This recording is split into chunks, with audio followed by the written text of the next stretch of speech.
Qinishwa siyazi ukuthi usebenze usunonyaka nezinsukwana nje ukhona la eminyangweni ezohlaliswa kwabantu no public works mhlambe ke kube njani ukusebenza kwakho kusukela uqala ngomhla ka23 kuMay ngonyaka owedlule kuze kufika manje. Ngifuna ukusho nje ukuthi imiyalelo engangiyinika undunankulu ngaphinde ngayinikezwa futhi ukhongolose okuyibona bathatha isinqumo ukuthi angizokwenza lo msebenzi. Hayi bonke bajabule bathi ngiphume phambili ngokwenza umsebenzi bachazwa isivinini sokulethwa kwentuthuko eindaweni zabantu bakithi ikakhulukazi naseyindaweni zasemakhaya la kunezindlu khona zodaka. Ngifuna ukusho ukuthi ngonyaka odlule benginikiwe u2.7 billion rand kwathi ngemihli kaFebruary ngase ngiyisebenzise yonke leyo mali sakhe izindlu sayiseqa ngo2000 esibalweni.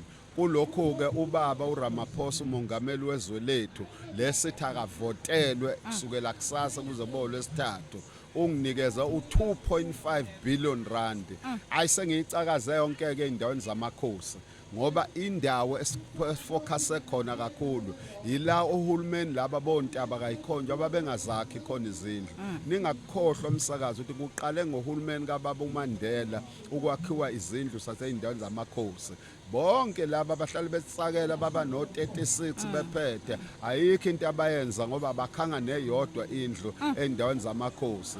Thina ke sifocuse kakhulu kona ngoba ikona labantu abahleli khona endlini zodaka kwezinye indawo busuhlangabezana nemjondolo. Thina ke sikhipha izindlu zodaka sifake izindlu ezisezingeni.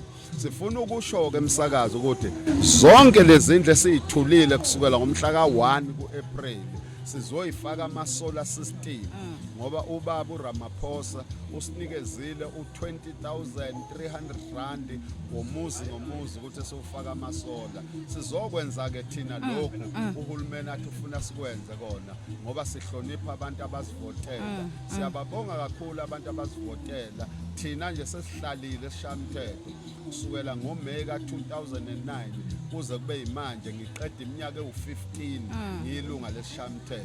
Ngibonge kakhulu ke uhulumeni undunankulu kakhulukazi nokhongolose ukuthi banginike ithuba lokuthi ngikhombise ukuthi ngawenza kanjani umsebenzi wesizwe. Hayi ngiwenzile umsebenzi wesizwe nami ngizizwa kahle. Ngiyangivuma nani engizena ngipha amagama uMr Fix It, uMr Service Delivery, unduna enkulu wakacele emkonvote wa2 wathi ngungqongqosho wamaqiniso. Nginamagama nje amaningi ngoba into mangiyishilo funeka yenzeke njoba kwenzeke kushiwo.